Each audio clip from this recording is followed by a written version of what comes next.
called Walter Woodfield, and he was in the Air Force from 1960 to 1968.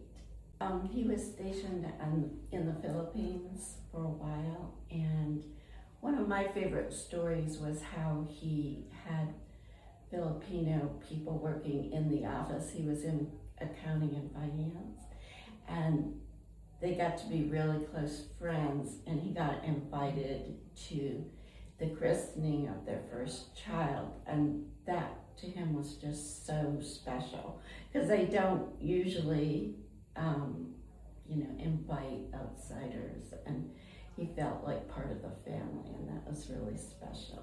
The story is a story. It's just what he told me about being in the service and what he had to do. So he was stationed in the Philippines and had to go. He was the paymaster, so he paid people, and he had to go to Vietnam to do that. And at the time, he was paying them in cash. His boss told him to get on a troop transport plane to Vietnam, but then after that, he had to find his way. He had to find his own transportation to the different bases to pay people. And he's carrying a briefcase of cash and a pistol. And that's that's what I remember him telling me. So he said that was a little nerve-wracking. As part of a brotherhood or a group, I mean, they had women too, not so much then, of course, back in the 60s, but it carried on the rest of his life. He got real involved in the VFW and in Southern Pines, and he always thought about his fellow veterans and what they were going through and how he could help them. And it was just a part of his life that was very deep and meaningful to him. He just thought of everybody as a brother. He went back to become a teacher later in his life, and I heard this from you, which was that when he was in the service, he was put into accounting because he scored well on his tests and things, but he ended up having to teach some accounting classes to the servicemen, and so that was really when he kind of felt that pull to teach, that he wanted to teach. But it was many years later before he went back to school and then became a teacher, and he taught at O'Neill once they moved here.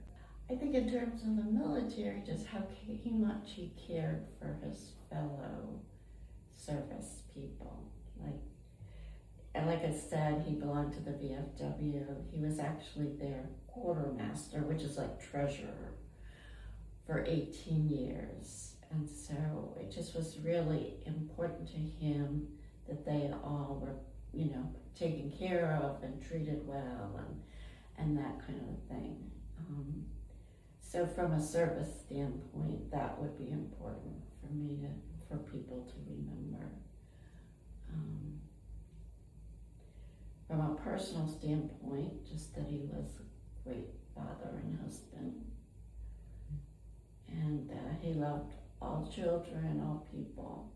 He was just a light, he had a certain energy, definitely one of those people when he walked in the room, he was there and he knew he was there and everyone was happy that he was there. So he really was a light in the world and brought his energy to everything.